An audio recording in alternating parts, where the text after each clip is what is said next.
This past season, we actually had a lot of success hunting from the ground. But we've struggled in the past doing that. So let's talk about the pros and cons of ground hunting.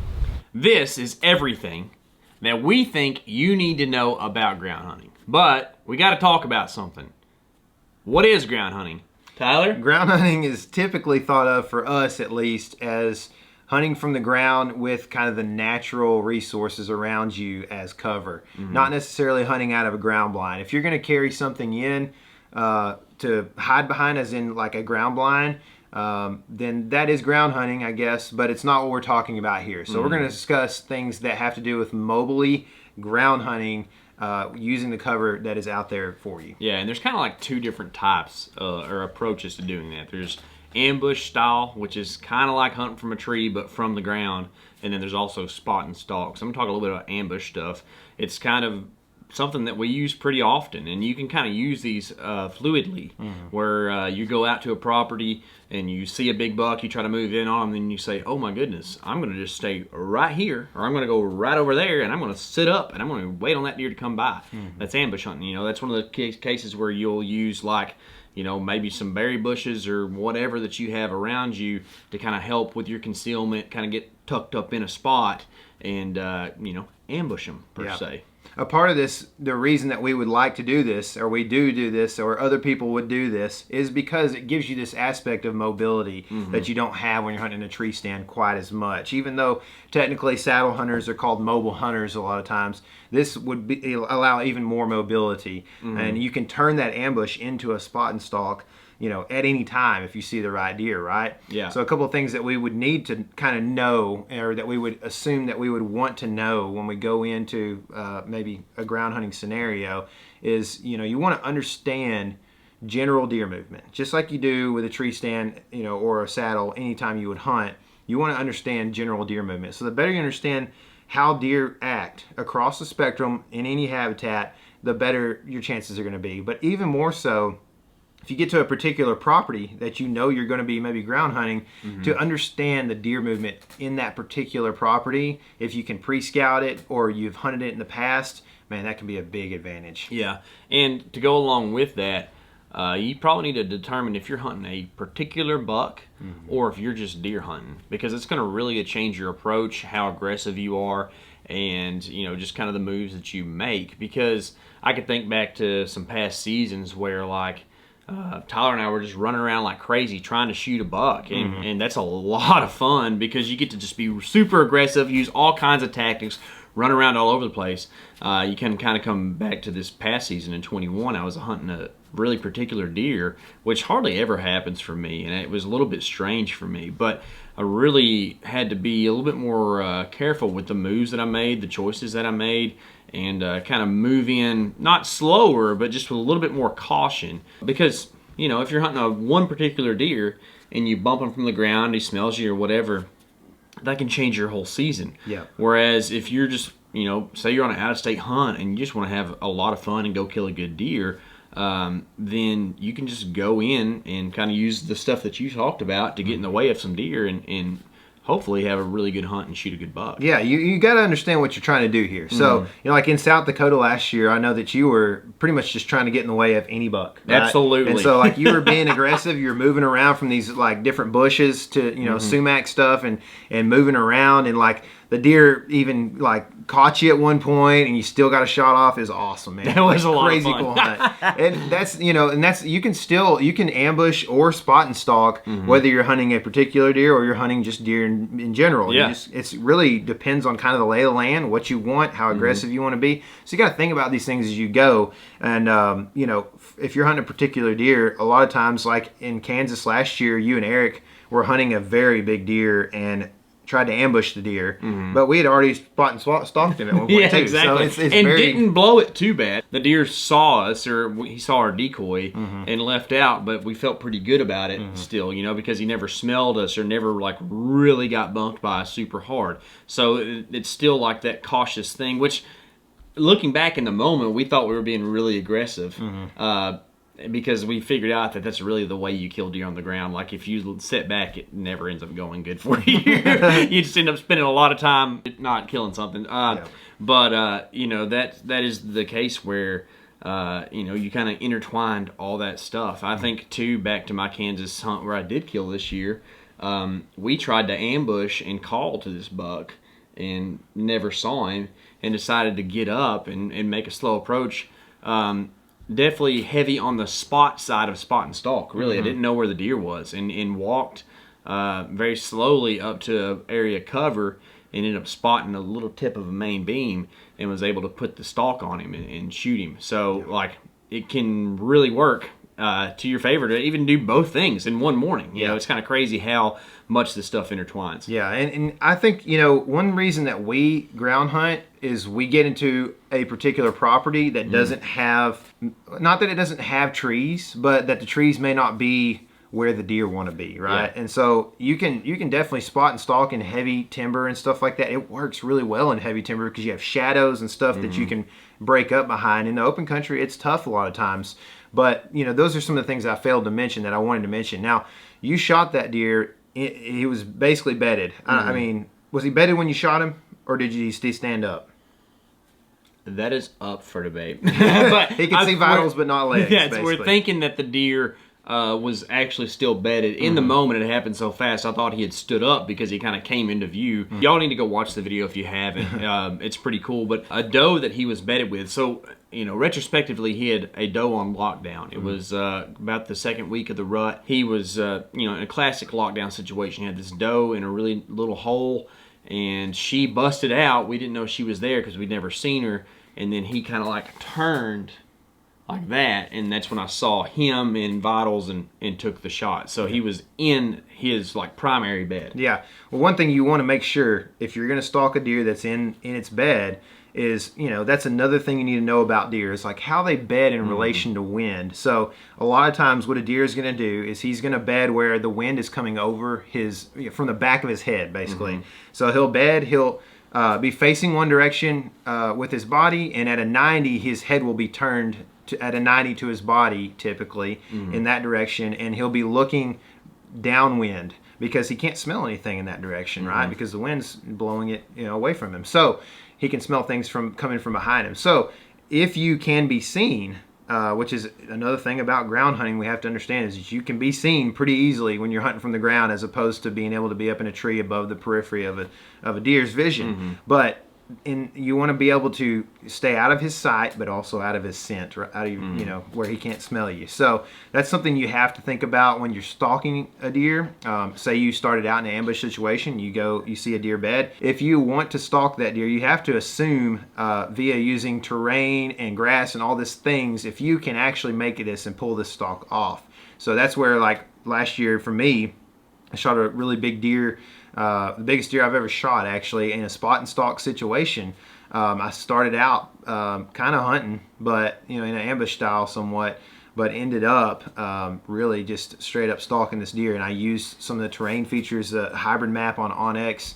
It was a huge bit of what that whole thing entailed that day. I was actually able to place a pin on this deer from about a half-mile away, and it was difficult, but I used those terrain features to line up and say, okay, this is where he's at, and that way it allowed me to literally walk, standing straight up to within like 120 yards of this deer, and I took another 70 yards by crawling on the ground, and 50-yard shot. It was one of the coolest moments of my life. But that's what ground hunting can do, is provide some really cool excitement. It is so much fun. But the thing that you have to watch out for while you're having fun is that you have to still do the hunting things, right? Because that's what really makes the real fun happen. Yeah. Though the goal is to kill a deer, right? Yes, exactly. It's not just to get out there and experience nature, because if we want to do that, we could hike all summer long in the Rocky Mountains and we can see lots of nature. Yeah, exactly. And I'll do that. But in the fall, I'm actually going to have a sharp thing in my hand. I like eating meat. That's right. We've been talking about this a lot. The whole deer is a steak if you want it to be, okay?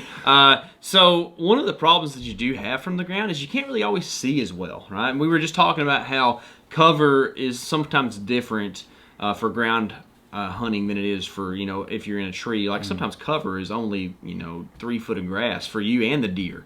That's how it was in South Dakota. I was literally in some 30-inch tall little sumacs or something and used it as cover, right? Yeah. And deer feel the same way, especially when they're bedded, right? But with that comes the whole concept of like, you know, if I'm standing flat-footed, my eyes are just like 5'5" or something, right? And you're hardly ever standing flat-footed whenever you're on the ground with deer. You're usually on your knees or on your butt or on your elbows or something. So you can't see near as well as you can from a tree. Like that is, if there is a benefit from hunting from a tree outside of like the moment of true stuff of like doing the bow stuff, it is the fact that you can see a long ways from a tree. Yeah. That's a huge thing. On the ground, you have a much harder time with that. But you can use that to your advantage some, because also deer can see you up in a tree. Deer can't always see you behind a rock. That's right. You know, like they have a real hard time with that. Or behind a cedar tree. I love being in cedar trees. I'm telling you, man. Like you want to talk about a spot to stalk. If you're in like a spot where there's a couple cedar trees around, it is good stuff, okay? Yeah. It's really good. So you need to understand like your strengths and your weaknesses from the ground when it comes to like visual situations. I think that also probably comes into play some with like shooting lanes and stuff. You know, from a tree, you can establish not like a cut shooting lane, but like if you're hunting public and you are in a saddle or in a tree stand, whatever, you have like 3 little zones that you know you can get a shot off pretty good. Those never change. They always stay the same. You can move around a little bit to kind of help you with that, but overall, those are in the same spot. On the ground, you really never know what direction the deer is going to come from. Probably not coming from downwind, but you kind of get what I'm saying, right? And like, you'll have a lane that's like from 0 to 15 yards, and then there's a bush. But then, like, just to the left of that, you can't shoot for the first 30 yards, but from 35 to 50, you have a shot there. Yeah. And it's very strange. It is, man. Yeah. It's weird. You get like a better perspective out of a tree. Like your whole depth perception and everything seems to be enhanced out of a tree a lot of times. I feel like, at least, because when you're in a scenario on the ground, especially in open country, it's a lot of blue stem and native grasses and, you know, those different forbs and stuff that grow in those fields. Like, it's hard to understand that this piece of grass is actually 10 yards in front of this piece of grass, because they kind of look the same size at this distance, you know? So it can make it real difficult. And, you know, another thing that I'm thinking of now that is a really something you need to think about when you're on the ground, and this kind of relates to the cover, but certain types of cover and terrain and habitat are noisier than others. And I know you mentioned the cedar tree earlier. I love cedar trees too, man. I actually have a buck back over here. Is a really old 7-point that I shot that I pretty much walked up in blue jeans and a Carhartt behind a cedar tree after I saw him, and walked and just like peeked there around 20-yard shot to this deer, you know, and he had no clue I was there because I had a huge cedar tree. He couldn't see anything. And the wind was blowing. So wind cover can help you in a situation on the ground, especially with the fact that it's going to be moving some of the cover in front of you, the grass and stuff like that, that typically just kind of sits there straight up and down, right? So the movement of the wind, the noise cover, and all that is just, it's really beneficial when it comes to ground hunting. And it is in a tree situation too, but even, you know, with a tree, you're pretty much set up. You see a deer coming from distance, and you get to, basically all you have to do is draw. If your bow's relatively quiet, then you can get drawn even in a very still situation in a tree sometimes. Yeah, so that's a benefit to that. You and Eric kind of had a fun hunt on the ground with we call those funts, by the way. We do. But y'all were in some cedars this year and had deer like all around you, right? Like you got a deer real close. Yeah. Oh, yeah. We had a yearling doe walk right up to us, man. Like I thought it was going to just walk on top of us pretty much. It was cool, man. And I've had multiple experiences like that too from the ground, where it's like there's this thing you can do with concealment where you can also use the sun as concealment, right? Like say it's in the evening where the sun is going down. If you face to the east and get cover behind you, deer are just like us. They're not like cameras. Cameras have this thing called exposure where like you can turn the bright down and then you can still see pretty good, right? Whereas like the human eyeball or a deer's eyeball even more because they're more light sensitive. Whenever they get blown out by the sun, they have a real hard time seeing the dark stuff that's in front of the sun. That was such an advantage for me. I think, I can't remember what year, maybe 2019. I was hunting from the ground and I was rattling. I love to call from the ground too. It feels more natural to me. I think part of that too is that I can't see very good from the ground, so like I feel better when I'm like doing something to make it happen, you know, to make it seem like I'm making the deer come to me, and that's exactly what happened. I had a buck come in and he just was like running into my rattle antlers, and he ran to like probably 6 yards, and it was like I got hot. I was about to shoot the deer, and then I realized he was like not quite what I was looking for, as they say. But then shortly after that, I had a dodo step on my head. And then a couple years later, I was hunting in some cedars and some lay-down logs and rattled in a little tiny buck that I literally could have touched. I mean, he was just like right there. I mean, it was wild. And that's so much fun being close to deer on the ground like that. Yeah. Another thing that's really difficult in the vein of being fun, the part of the fun is the anxiety you have the whole time, right? It's like not knowing what's going to happen, if you're going to get stepped on, if you're not, if you're going to get a shot, if you're not. Like, that's part of the fun of hunting, is you don't know what's happening. One of the things that's really tough, and it makes it fun at times, but most of the time it turns out to where you're like crying a little bit, is getting drawn. That's the hardest part probably of the whole thing, is getting drawn on the ground. And I was talking to KC about this earlier, but I shot a buck in Nebraska last year. It's weird because you're deciding when to draw, right? In any situation, and you're trying to find the best moment. Well, once I realized this deer was gonna come to me and not turn out broadside like I thought he would, he was so close that I felt like I couldn't draw until he was right underneath me, because I felt like he couldn't quite see me. I could see more of the top of his head, right?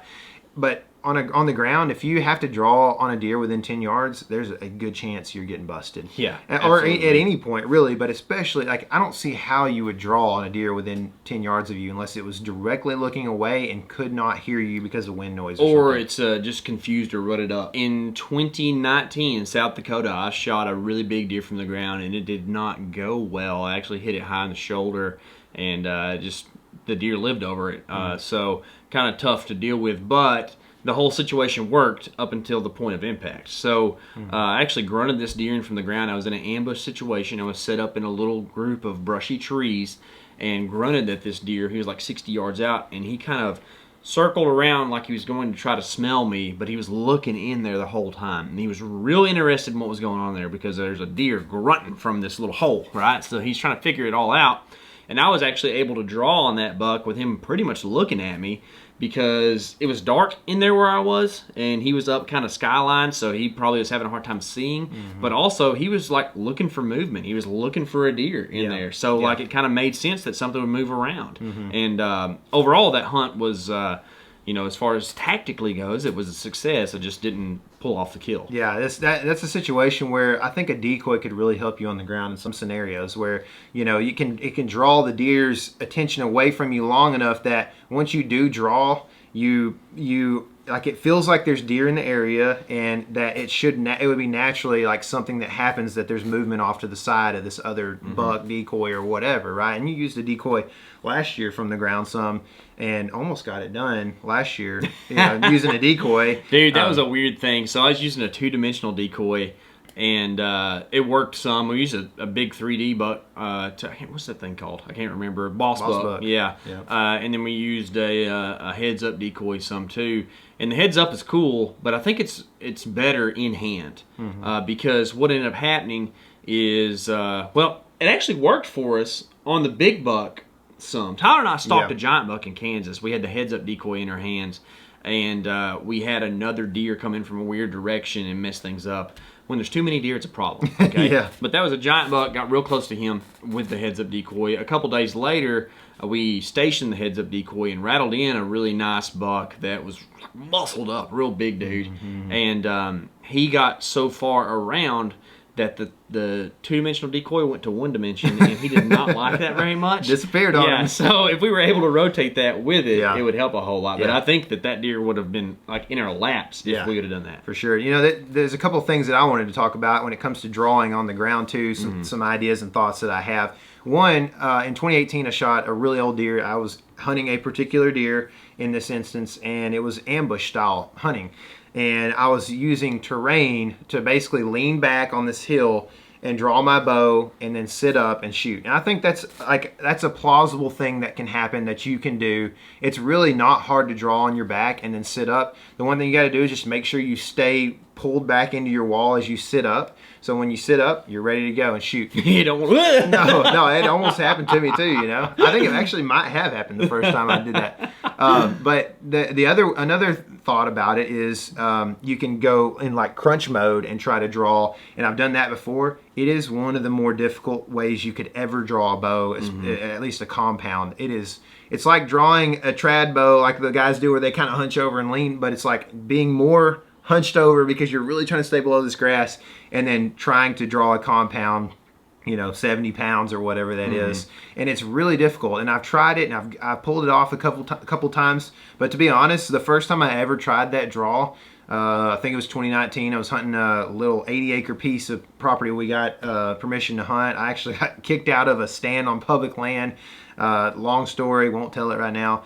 But I ended up drawing on this deer and then kind of standing up. And by the time I got the bow back and was on him, with the anxiety of having the deer close to me and coming towards me and him seeing me draw and wondering what I am, and then just the stress of pulling that bow back, I was so shaky in my left hand that I missed low, and I'm sure that my left hand just fell as I shot that. And that was another situation where, like, being on the ground, you were talking about how it's so hard to see. I lost the deer. I didn't know he was even coming to me until all of a sudden he was at like 50 yards walking fast towards me, completely 180 degrees from where I last saw him. So it can be like, it can work to your advantage because they can't see you, but you also can't see them, and that's what we talked about. Another aspect to that hunt that I remember is that you weren't able to range that deer because you were drawn. And that's another huge thing on the ground is ranging. It can be so difficult because in that case, that deer was standing in the middle of an ag field, or egg for some of y'all, and like there's nothing to range except the deer itself, right? So you can't like do some pre-ranging like you can from a tree. From a tree, a lot of times you're like, oh, that white stump over there's 28 yards. That red bush over there's 13. Oh, that out there's 45. That's kind of a far shot, but I could really pull it off if I concentrated hard and it was a perfect situation. On the ground, you don't get that sometimes. Sometimes you do, but oftentimes you're ranging an actual animal, and that's hard to pull off. Yeah, it really is, because a lot of times you're trying to not get seen, and this isn't much movement, but it's more than not doing it at all. Right? And sometimes still there is blades of grass waving in front of you between that animal, or there's other things. So just, I don't know if there's a solution, but you just need to be aware of how difficult that is. So maybe practicing some unknown distance shots, that way you're ready for that kind of stuff, or setting some boundaries and telling yourself, I'm not going to shoot anything that I know is beyond 20, 25 yards or something like that. Depending on how big the animal is, it's difficult to hold. It is. That's right. That's absolutely right. Because, if you got a deer of a lifetime at 50-ish yards, it's going to be pretty hard to just be like, I'm going to let him go, But if you feel like you can hunt him again the next time, that's good. I would say just do your best to figure out a range on a deer no matter what you have to do. And that's where hunting with a partner actually comes in handy sometimes too. We've done a thing where maybe the second guy is the guy who's doing the ranging and stuff. It's not always ideal because you have to communicate, which makes noise. So I don't know. Just find what system works best for you on that. Yeah, definitely. You could go out and range back to where you're going to be set up. That could help you. But one thing that you're going to have to worry about with that, if you range from a couple of different areas or places, is that there's ground scent created with that, right? So what the issue is that scent from the ground as you sit in a spot just kind of wafts out and hangs out around the ground a lot of times, and it can be an issue as opposed to being up in a tree where the wind is hitting you the whole time and it's blowing your scent in a very particular direction. You could be on the ground kind of out of the wind, and your ground scent just expands right there, right? Not to mention, with the mobility comes the ability to leave scent all over the place on a particular property. So there's something you have to think about. If you want to be conservative, or if you have a property that you feel like you've got some big deer on and you don't want to mess it up, you got the whole season, you may not want to get too mobile and run all over that property. So something else to think about there. So when it comes to the moment of the shot, that's what we're all trying to get to, right? The drawing thing is difficult. Waiting till the animal's behind something is really good. But when the arrow's flying through the air, it gets kind of tough, right? Because on the ground, like it is from the tree sometimes, but in other situations, there are tiny obstacles that you may or may not be able to see when you're looking through your side housing or that you just aren't considering. So I can think back to, I think it was 2018, you and I rattled in a buck on public land from like 400 yards away. It was sick, okay? And the deer comes in to like 30 yards, and I draw back, he pretty much catches me on the draw, but it's kind of too late at that moment, and I shoot, and I'm thinking, oh, this is great, and then my arrow gets about halfway there, and then goes, and the deer runs off, okay? So what happened is I was shooting a mechanical broadhead then, and that mechanical broadhead grabbed some grass along the way, and it just sent my arrow to tumbling, okay? You shot grass this year, and what happened? I did shoot grass this year with a fixed blade, and that arrow didn't do anything different. Shot right through the grass and hit the deer. However, the fixed blade didn't do as much cutting as a mechanical would have. I double lunged a deer, but it still, it was with the iron wheel. It's popular fixed blade. Everybody loves them, right? Still didn't get great blood out of that. I know this because we actually recovered the deer. This is the hunt I told y'all you need to go watch earlier. And double lung hit just didn't kill him. So, like, there's a give and take with this mechanical versus fixed thing, and there's not a great answer for it.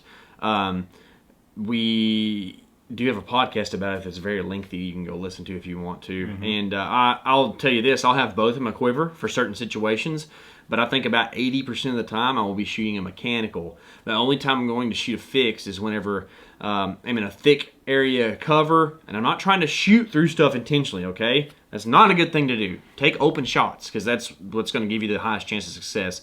But there is situations where you're in tall grass where maybe you just don't see the grass, and you want to make sure that you can get through that to kill the deer. So that's kind of my take on that. Yeah, mechanicals, so you can cut a bunch of stuff. That's what KC's saying. And I am of the same train of thought. You know, when it comes to cutting a bunch of stuff, you actually probably have a better opportunity to cut a bunch of stuff from the ground. When you look at the angle, and you look at the lungs stacked up one behind another from a perfectly broadside shot on a deer, the ground shot is pretty effective. And same with shooting a deer from the ground on a frontal, you're going to hit a lot of stuff going through from the ground, right? Now, the tree stand is the issue with hunting out of a tree stand, especially if you get a close deer within 10 yards or so, is that you can one lung one side and go underneath the offside lung. And that can be where a lot of guys may lose a deer, because a one lung hit deer can go a long ways. It's weird. It's really weird. But if a deer's got one good lung, it is crazy how far that deer can go. Especially if you don't, tandem it with a liver shot or some artery stuff. Like, that deer could be living for days on one lung. So, I mean, definitely we like the shot angles off the ground for sure, even though I typically hunt from a tree as much as possible. I shot 4 bucks last year, and 3 of them were from trees, and was able to recover them all. But it was I actually shot a deer that I didn't recover from the ground last year, and that's one of those things where it's a long story. We have a podcast about that too. We're going to release the video and why I didn't find it. Rain played a big part in that, and that just sometimes that happens. But getting caught drawing was a big part of that whole deal, and that's what happens from the ground sometimes. So. Yeah, absolutely. So another thing, say things do go good. You hit the deer, and you're excited about it.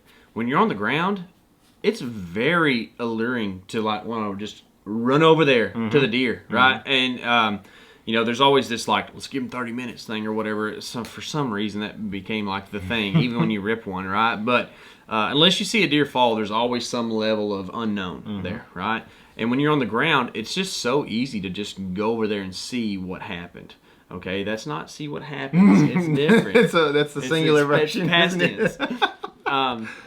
Or just to go find the deer or whatever. So you need to think about making yourself wait if you need to. And if you saw the deer die, go over there. Do your thing.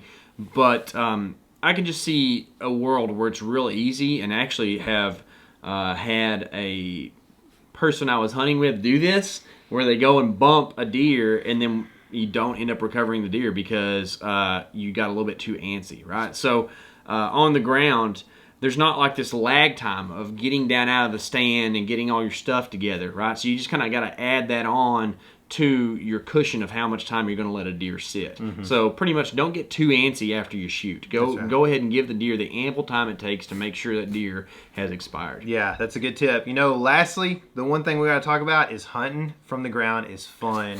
It's exciting. Yes. Deer get super close, and like you said, you know, you said this earlier, but you know, hunting from a tree stand, a deer that's 10 yards from your tree, you're still 15, 20 foot above it, right? If you're 10 yards from a deer on the ground, you're 10 yards from it, straight up, you know. So, like, it's really, really fun. It's exciting. You can get seen at any moment. There's so much that goes on, so many variables, so many things to think about. It's really, it's hunting in the most, you know, just old traditional form that we have is hunting from the ground. So it's definitely something that I think, you know, if you feel inclined to try, you should definitely do that. Another thing that you might feel inclined to do is watch some of these videos from these deer that we've been talking about. We've got the season playlist. It's got all the hunts in it. You can also see KC's big buck that he stalked from the ground last year if you click on this link right here. And remember, this is your element. Live in it.